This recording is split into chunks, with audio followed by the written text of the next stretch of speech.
सबसे पहले मेरे सभी स्टूडेंट साथियों को नमस्ते, राम राम, जय श्री कृष्णा और राधे राधे। तो मैं आपको सभी कंपटीशन एग्जाम्स की तैयारी कराने वाली हूँ। तो आज का हमारा टॉपिक है पृथ्वी की आंतरिक संरचना। पृथ्वी की आंतरिक संरचना, तो इसके बारे में आज मैं आपको पढ़ाऊंगी। तो पृथ्वी की आंतरिक संरचना क्या है, इसके बारे में आज हम जानेंगे। तो पृथ्वी की उत्पत्ति कब हुई थी? 4.6 बिलियन वर्ष पहले पृथ्वी की उत्पत्ति हुई थी। और पृथ्वी की उत्पत्ति से संबंधित सिद्धांतों को दो वर्गों में बांटा गया है। कितने वर्गों में बांटा गया है? दो वर्गों में। एक हमारा है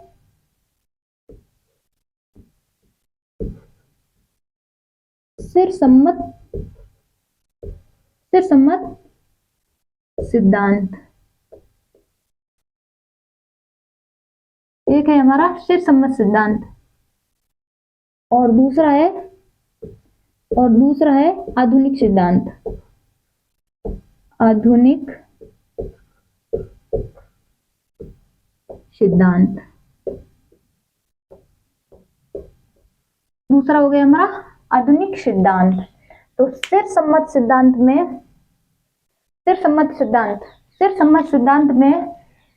जो सिरसम्मत सिद्धांत था वो धर्म ग्रंथों पर आधारित था।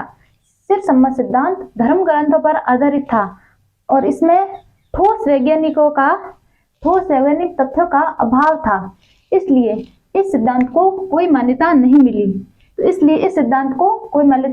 मिली। और दूसरा है हमारा आधुनिक सिद्धांत। तो है दूसरा कौन सा टॉपिक है हमारा? आधुनिक सिद्धांत। जब यूरोप में पुनर्जागरण काल के दौरान सिद्धांत के दौरान अनेक से विद्वानों ने अपने मत प्रस्तुत किए। तो इसे दो वर्गों में बांटा गया है। आधुनिक सिद्धांत को दो वर्गों में बांटा गया है। एक है इसमें, एक कौन सा है? तो आधुनिक सिद्धांत को दो वर्गों में बांटा गया है। एक है अद्वैतवादी, एक है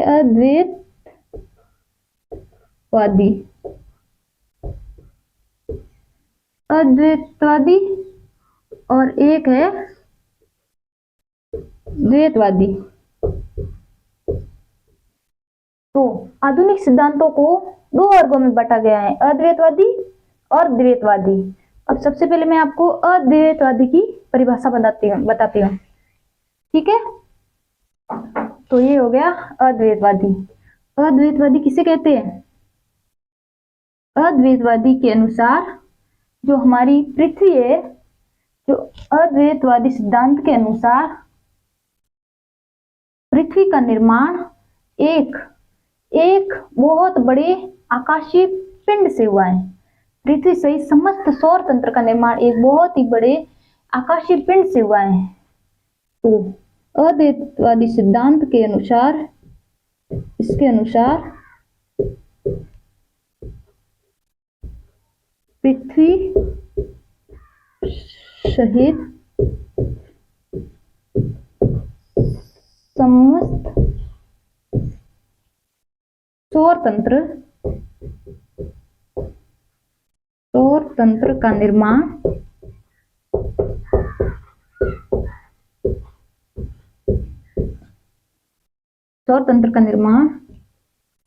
एक बड़े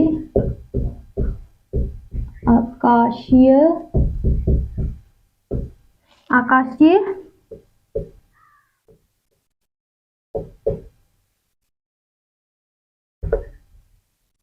पिंड से हुआ है। अब अद्वैतवादी सिद्धांत के अनुसार पृथ्वी सहित समस्त सौर तंत्र का निर्माण किससे हुआ है? एक बड़े आकाशीय पिंड से हुआ है। और एक है हमारा द्वैतवादी सिद्धांत और दूसरा हो गया द्वैतवादी सिद्धांत।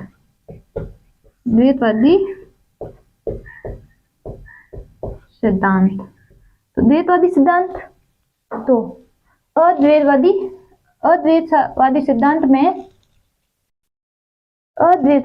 सिद्धांत में निम्नलिखित सिद्धांत प्रस्तुत किए गए।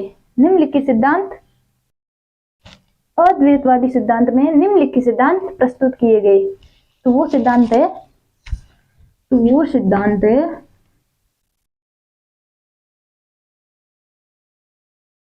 जिसमें से पहला सिद्धांत हो गया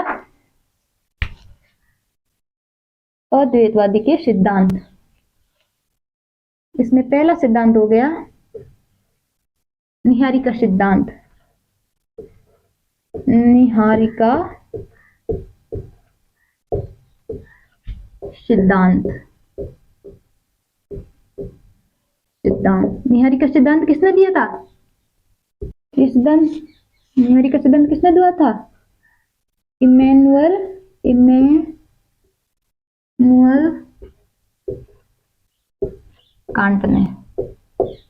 कांट ने। एक हो गया निहारिका सिद्धांत जो किसने दिया था? इमैनुअल कांट ने। और दूसरा सिद्धांत है ग्रहणु सिद्धांत। और दूसरा सिद्धांत है गैसीय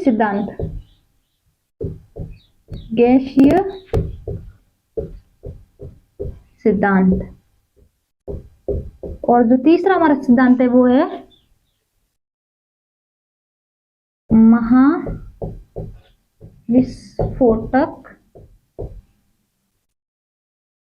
महाविस्फोटक सिद्धांत।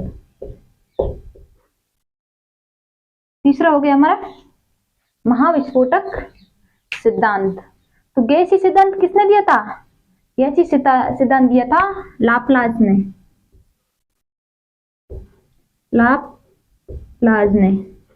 गैसीय सिद्धांत दिया था लाप्लास ने। और महाविस्फोटक सिद्धांत चार्ल्स लेमंतर ने दिया। किसने? चार्ल्स लेमंतर। तो ये सिद्धांत किसने दिया था? चार्ल्स लेमंतर ने। तो चार्ल्स लेमंतर ने दिया था। तो क्वेश्चन आपका ऐसे बनेगा कि निहारिका आधुनिक सिद्धांत में निहारिका सिद्धांत किसने दिया था? तो आपको इसका आंसर देना है इमैनुअल कांट ने। और गैसीय सिद्धांत किसने दिया था? लाप्लास ने। और महाविस्फोटक सिद्धांत जिसे बिग बैंग थ्योरी भी कहते हैं, जिसे इंग्लिश में कहते हैं बिग बैंग थ्योरी, जो कि चार्ल्स लेमंतर ने दिया था। तो ये हो गया अद्वैतवादी के कुछ सिद्धांत। अब आता है हमारा द्वैतवादी सिद्धांत। अब हम पढ़ेंगे द्वैतवादी सिद्धांत के बारे में।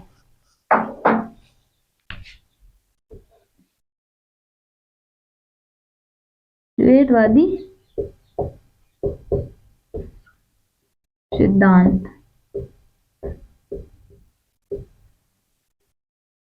द्वैतवादी सिद्धांत किसे कहते हैं? कि द्वैतवादी सिद्धांत में बताया गया कि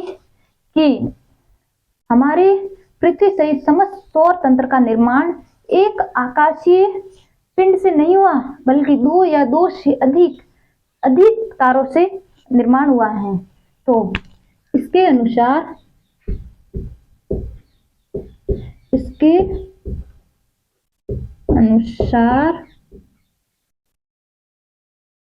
पृथ्वी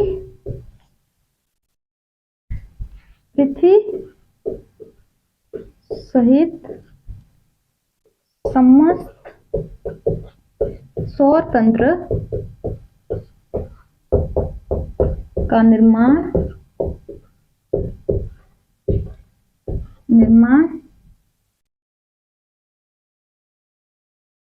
किसी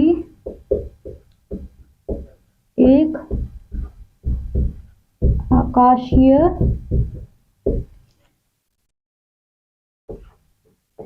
पिंड से नहीं हुआ, बल्कि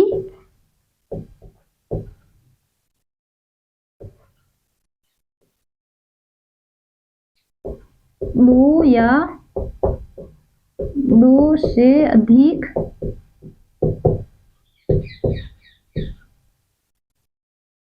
तारों से हुआ है। तो द्वैतवादी अद्वैतवादी सिद्धांत के अनुसार पृथ्वी सहित समस्त सौर तंत्र का निर्माण किसी एक आकाशीय पिंड से नहीं हुआ, बल्कि दो या दो से अधिक तारों के निर्माण से हुआ। इसलिए इसे द्वैतारक सिद्धांत भी कहते हैं। द्वैतारक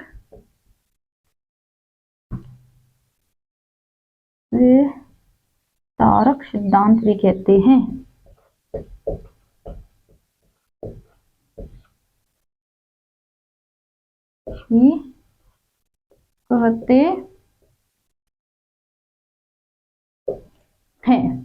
तो अद्वैतवादी सिद्धांत किसे कहते हैं? जिस अद्वैतवादी सिद्धांत के अनुसार हमारी पृथ्वी से समस्त सौर तंत्र का निर्माण एक बड़े आकाशीय पिंड से हुआ है, लेकिन द्वैतवादी सिद्धांत ने कहा कि नहीं, हमारे समस्त सौर तंत्र, पृथ्वी सहित हमारे समस्त सौर तंत्र का निर्माण एक आकाशीय पिंड से नहीं, बल्कि दो या दो से अधिक तारों से हुआ है। तो ये हो गया इसके कुछ द्वैतवादी सिद्धांत की कुछ सिद्धांत पढ़ लेते हैं। अब पढ़ लेते हैं द्वैतवादी सिद्धांत के कुछ सिद्धांत। द्वैतवादी के कुछ सिद्धांत पढ़ लेते हैं। द्वैतवादी सिद्धांत, इसमें भी लोगों ने अनेक से सिद्धांत प्रस्तुत किए, जिसमें हम पढ़ेंगे ग्रहणों, ज्वारीय संकल्पना। एक हो गई ज्वारीय संकल्पना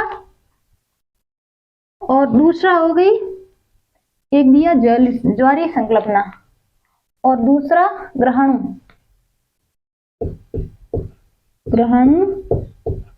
संकल्पना।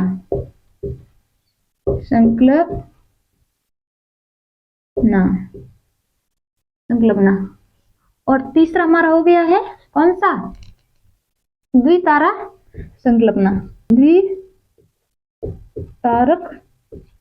संकल्पना। और चौथा हो गया नौवा तारा संकल्पना। नौवा तारा संकल्पना। ये संकल्पनाएं प्रस्तुत की गई। द्वितारक सिद्धांत से संबंधित ये 4 संकल्पनाएं प्रस्तुत की गई हैं। तो इसमें क्वेश्चन ऐसा बनेगा कि ज्वारीय संकल्पना किसने प्रस्तुत की?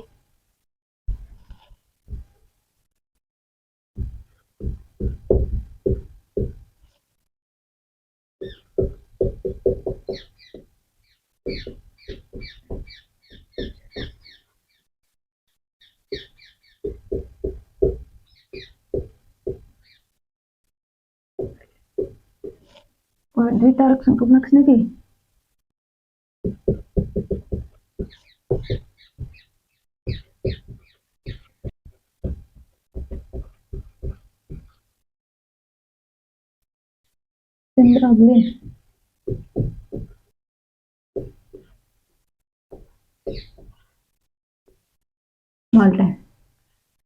तो द्वितारक सिद्धांत में ये 4 संकल्पनाएं प्रस्तुत की गई हैं। एक है ज्वारीय संकल्पना, ये किसने दी थी? जेन्स और जेफरीज ने। तो क्वेश्चन आपका ऐसा बनेगा कि ज्वारीय संकल्पना किसने प्रस्तुत की? जेन्स और जेफरीज ने। और ग्रहण संकल्पना किसने प्रस्तुत की? चैम्बरलिन और मार्टिन ने। और द्वितारक संकल्पना रसेल ने। नौवा तारा संकल्पना हरदयाल और लिटिलटन ने ये संकल्पनाएं प्रस्तुत की हैं। तो ये इससे संबंधित कुछ महत्वपूर्ण तथ्य हो गए हैं। तो इससे संबंधित कुछ महत्वपूर्ण तथ्य के बारे में हमने पढ़ लिया है। अब पढ़ेंगे हम पृथ्वी की आंतरिक संरचना के बारे में। पृथ्वी की जैसा कि आपको पता है कि पृथ्वी की उत्पत्ति 4.6 बिलियन वर्ष पहले हुई थी। 4.6 बिलियन वर्ष पहले हुई थी। इससे पहले जो हमारी पृथ्वी थी एक गैसीय गोले के समान थी। इससे पहले जो हमारी पृथ्वी कैसी थी? एक गैसीय गोले के समान थी। लेकिन जब पृथ्वी के वर्तमान स्वरूप में आने में उसे अनेक से प्रक्रियाओं से गुजरना पड़ा, अनेक से प्रक्रियाओं से गुजरना पड़ा। कौन कौन सी प्रक्रिया है वो? एक तो उसे गुजरना पड़ा शीतलीकरण,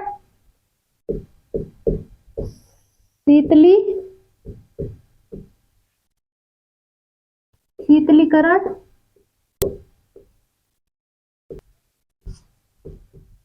गैस विमुक्तिकरण, दूसरा हो गया हमारा गैस विमुक्तिकरण, और तीसरा हो गया मैग्मा पृथक्कीकरण,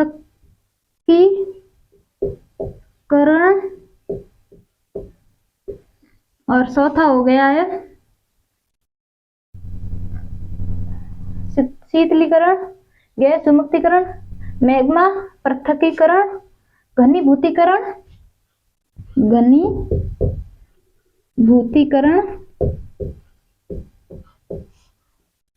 और एक है ठोसीकरण,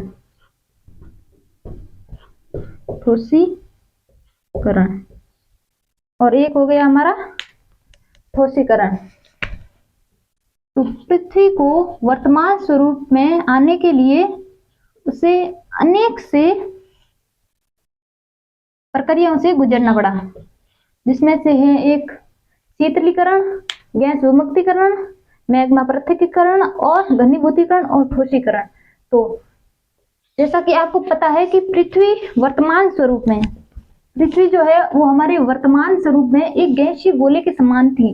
गैसीय उत्पत्ति कालखंड में पृथ्वी उच्च तापमान युक्त गैसीय गोले के समान थी, लेकिन ये गैसीय पिंड धीरे धीरे ठंडे होने लगे। तो इस प्रकार से ठंडे होने लगे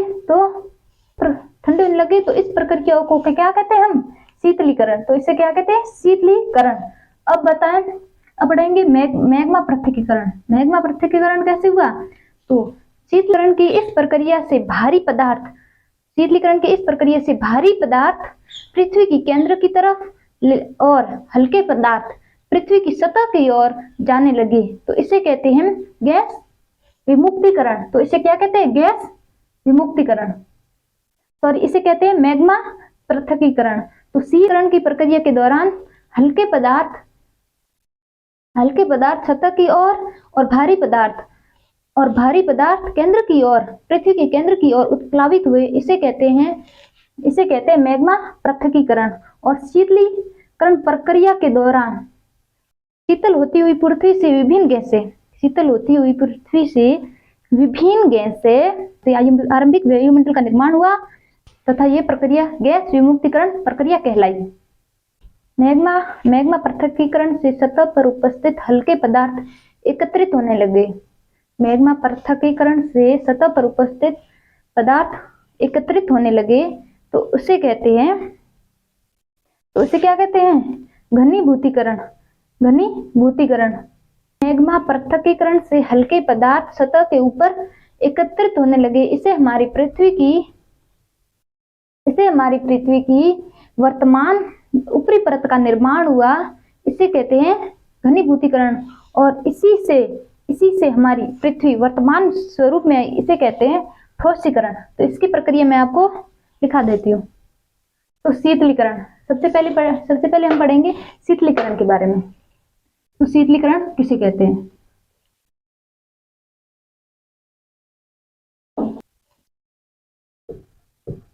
उत्पत्ति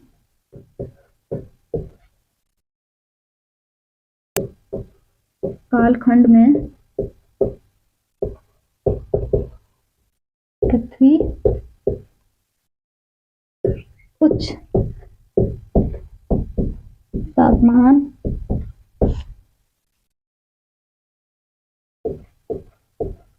तापमान युक्त एक गैसीय गोले के समान थी। गैसीय गोले के समान थी।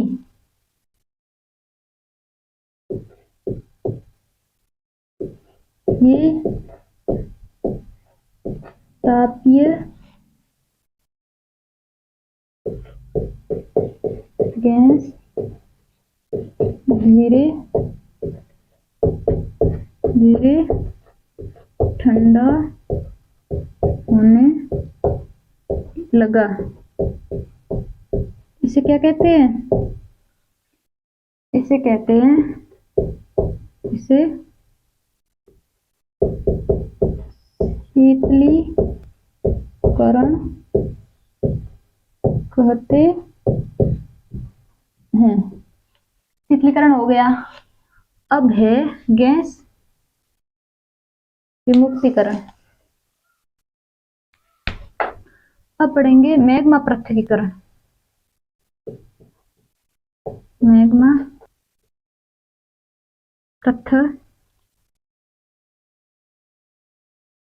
पृथक्कीकरण। अब पढ़ेंगे मैग्मा पृथक्कीकरण के मैग्मा पृथक्कीकरण। ठीक है, मैग्मा पृथक्कीकरण। शीतल होती हुई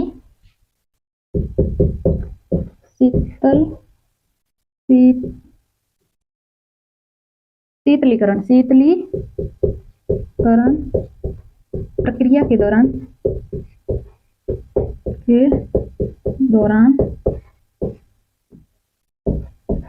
हल्के पदार्थ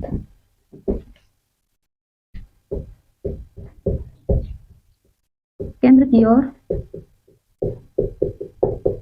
तथा भारी पदार्थ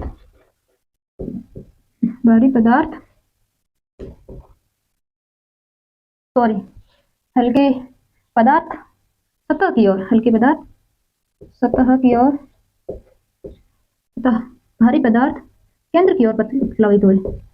केंद्र की ओर प्लावित वे, इसे कहते हैं मैग्मा पृथक्कीकरण। इसे मैग्मा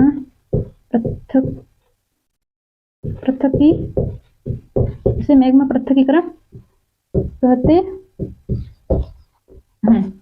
ठीक है, अब ये हो गया शीतलीकरण, मैग्मा पृथक्कीकरण, और एक हमारा है, ये दूसरा हो गया मैग्मा पृथक्कीकरण, और तीसरा पॉइंट है गैस विमुक्तीकरण। गैस विमुक्तीकरण।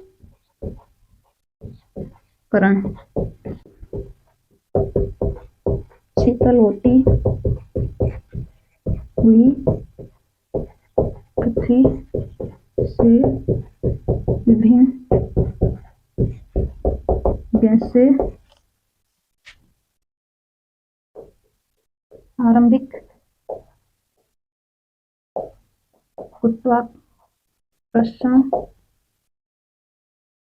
गुरुत्वाकर्षण बल के कारण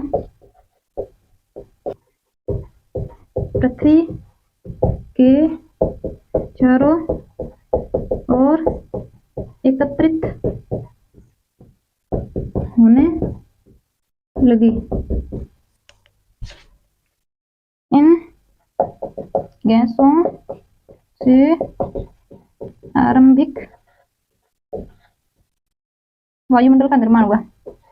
वायुमंडल का निर्माण हुआ। इसे क्या कहते हैं? गैस विमुक्तीकरण। और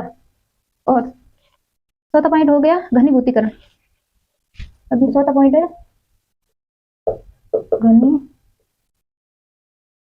घनीभूतीकरण।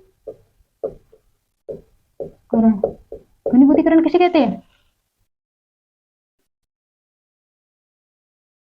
मैग्मा पृथक्कीकरण के कारण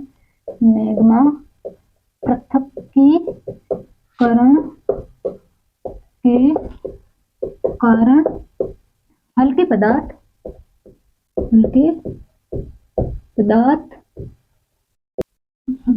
के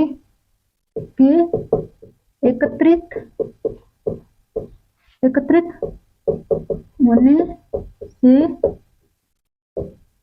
पृथ्वी की ऊपरी सतह निर्माण हुआ। समझे?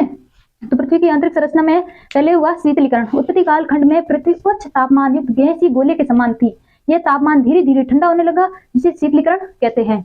मैग्मा पृथक्करण। शीतलीकरण प्रक्रिया के दौरान हल्के पदार्थ सतह की ओर, जब पृथ्वी ठंडी हुई तो जो हल्के पदार्थ थे वो सतह की ओर आने लगे, सतह की ओर जाने लगे, और जो भारी पदार्थ थे वो केंद्र की, पृथ्वी के केंद्र की ओर आने लगे। तो भारी तथा हल्के पदार्थों को के अलग करने की प्रक्रिया को मैग्मा पृथक्करण कहते हैं। अब आगे गैस विमुक्तिकरण। शीतल होती हुई पृथ्वी से विभिन्न गैसें आरंभिक गुरुत्वाकर्षण बल के कारण पृथ्वी के चारों ओर एकत्रित होने लगी। इन गैसों से आरंभिक वायुमंडल का निर्माण हुआ।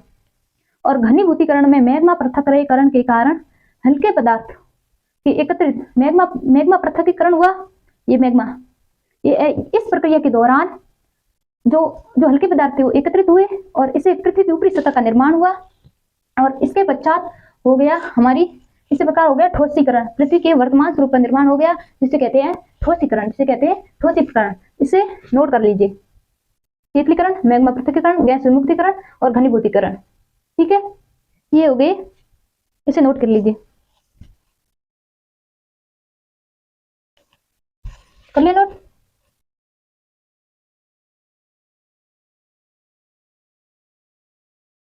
अब हम पढ़ेंगे पृथ्वी की आंतरिक संरचना से संबंधित कुछ स्रोतों के बारे में। पृथ्वी की आंतरिक संरचना के स्रोतों के बारे में। ठीक है,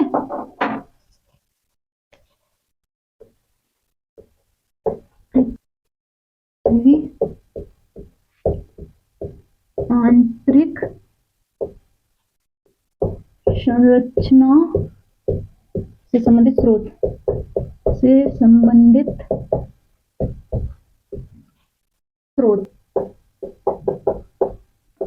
पृथ्वी की आंतरिक संरचना से संबंधित दो स्रोतों में बांटा गया, एक प्राकृतिक, एक अप्राकृतिक स्रोत। एक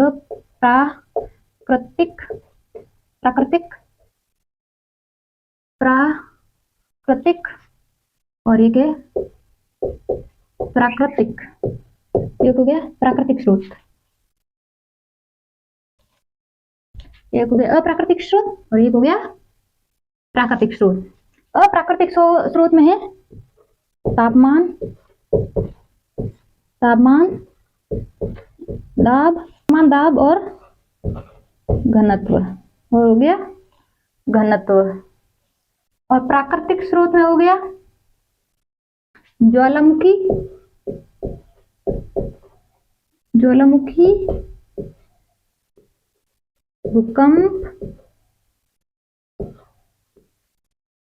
भूकंप और उल्कापात।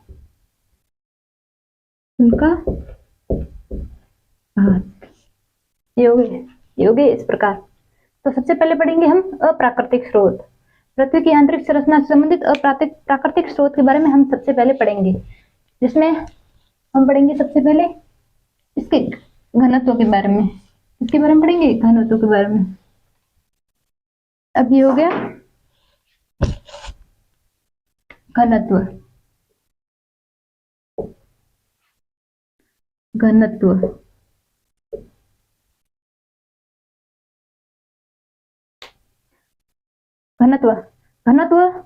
घनत्व से किस प्रकार से पृथ्वी की आंतरिक संरचना से पता लगाया जाएगा, इसके बारे में अब हम पता लगेंगे। तो घनत्व कैसे निकाला जाता है?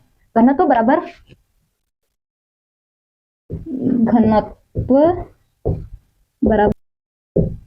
द्रव्यमान बट्टे आयतन, और इनकी इकाई क्या है? इसकी इकाई है ग्राम प्रति सेंटीमीटर क्यूब। ग्राम प्रति सेंटीमीटर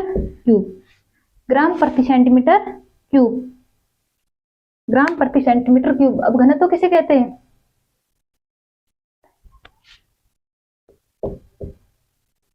किसी वस्तु का घनत्व आयतन तथा द्रव्यमान से ज्ञात किया जाता है। द्रव्यमान से ज्ञात किया जाता है। किसी वस्तु का घनत्व आयतन तथा द्रव्यमान से ज्ञात किया जाता है। अतः जो पदार्थ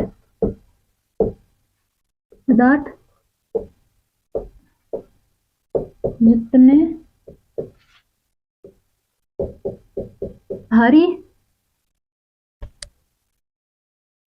भारी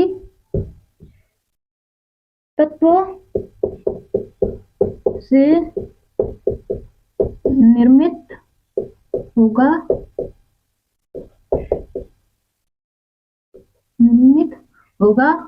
उसका द्रव्यमान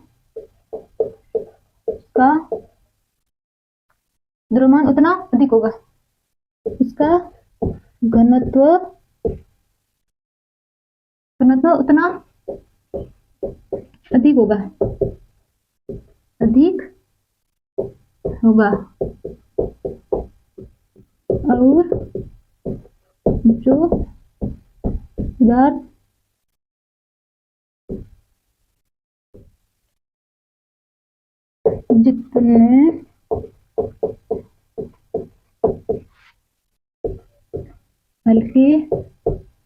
पदार्थ जितने हल्के तत्वों से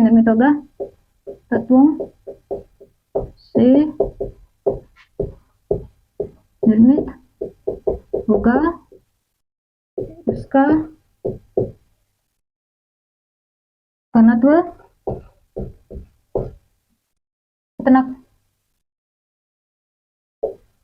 उतना कम होगा।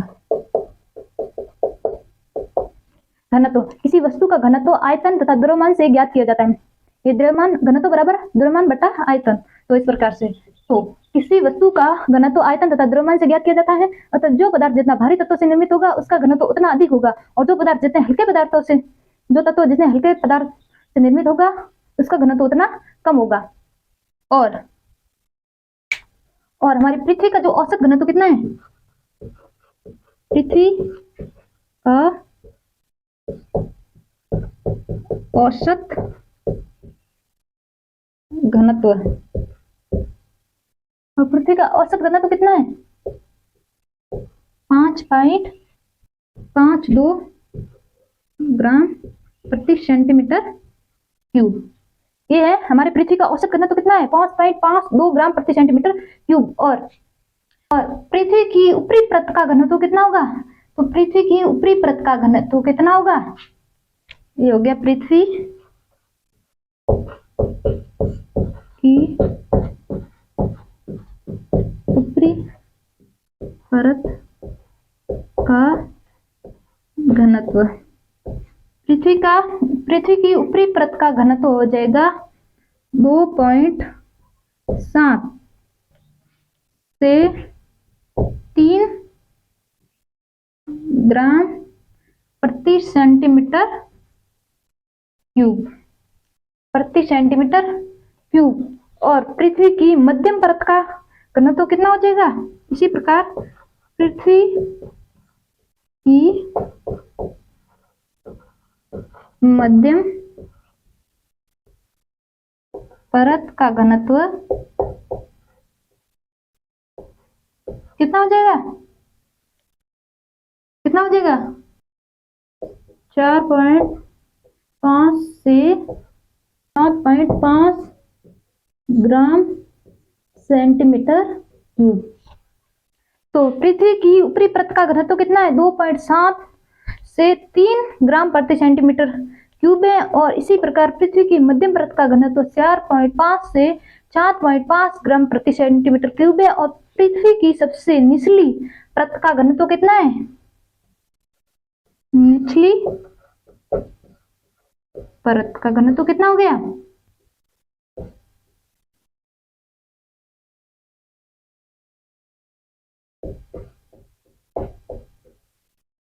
तो निचली परत का घनत्व कितना हो गया? 8 से 11 तथा 11 से 15 ग्राम प्रति सेंटीमीटर क्यूब।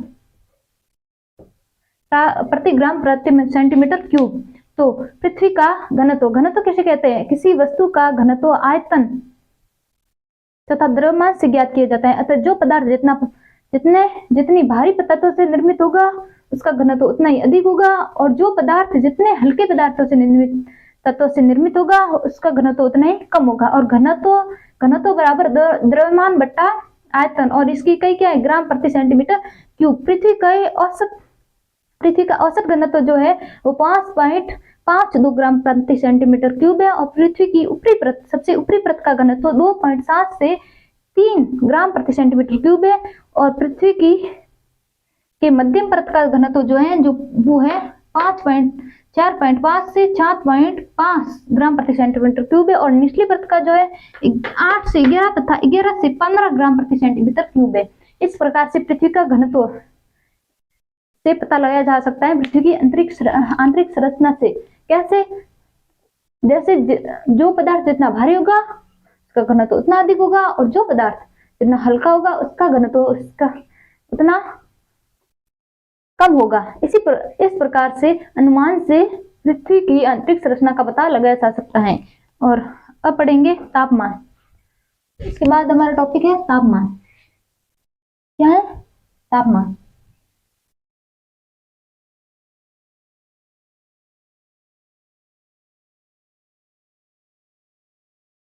अगला हमारा टॉपिक हो गया तापमान।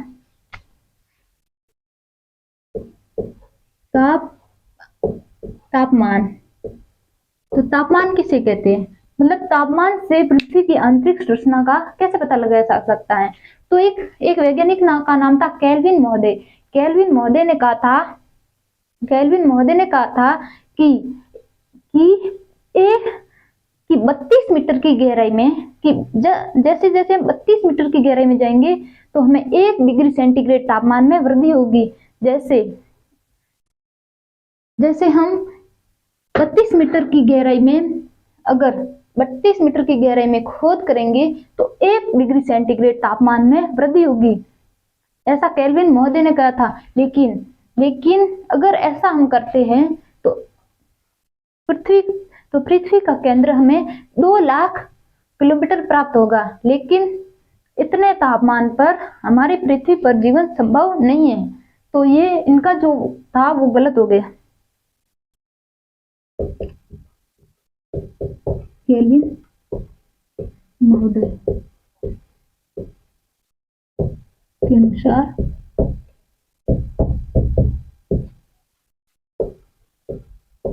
पृथ्वी का तापमान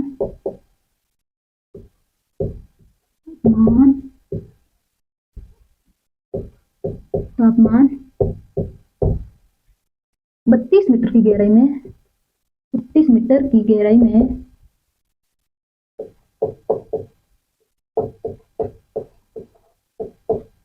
32 मीटर की गहराई में 1 डिग्री सेंटीग्रेड बढ़ता है।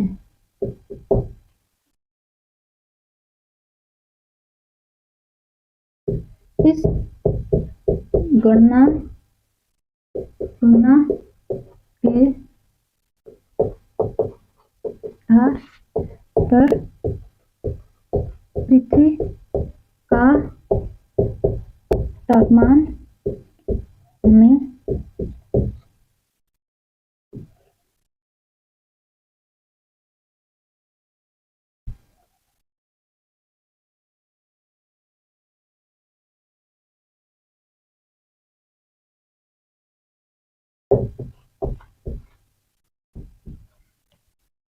2 लाख डिग्री सेंटीग्रेड प्राप्त होता है, लेकिन उपस्थित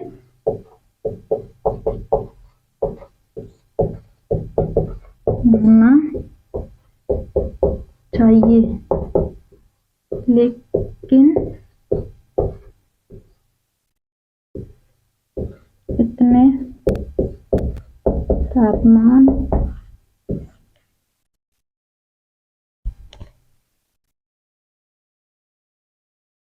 पृथ्वी पर उपस्थित समस्त पदार्थ ठोस अवस्था में नहीं हो सकता।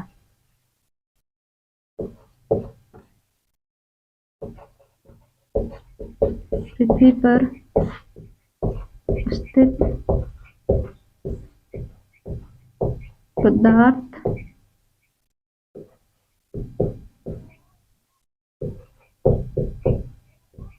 ठोस अवस्था में नहीं हो सकते।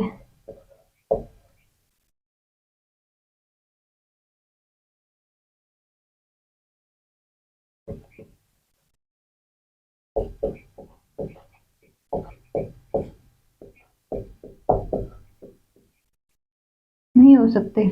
केल्विन महोदय के अनुसार पृथ्वी का तापमान 32 मीटर की गहराई में 1 डिग्री सेंटीग्रेड बढ़ता है। इस गणना के आधार पर पृथ्वी का तापमान हमें 2 लाख सेंटीग्रेड उपस्थित होता है प्राप्त होता है होना चाहिए, लेकिन इतने तापमान पर पृथ्वी पर उपस्थित पदार्थ ठोस अवस्था में नहीं हो सकते। तो इनका जो मत था वो गलत साबित हो गया। तो अब पढ़ेंगे हम दाब। अब हमारा पॉइंट होगा दाब। अब क्या पढ़ेंगे हम? दाब। अब हम पढ़ेंगे दाब के बारे में। दाब दाब दाब किसे कहते हैं? दाब किसे कहते हैं तो ये पढ़ेंगे। दाब वायु मंडल की समस्त परतों द्वारा लगने वाला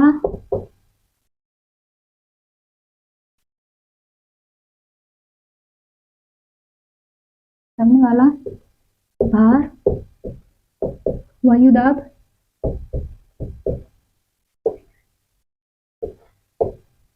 कहलाता।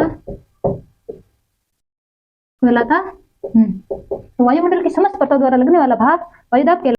समुद्र तल पर वायुदाब सर्वाधिक होता है। तो समुद्र तल पर वायुदाब सर्वाधिक हमें प्राप्त होता है। इसी प्रकार पृथ्वी की ऊपरी चट्टानों का भार निचली चट्टानों पर पड़ता है।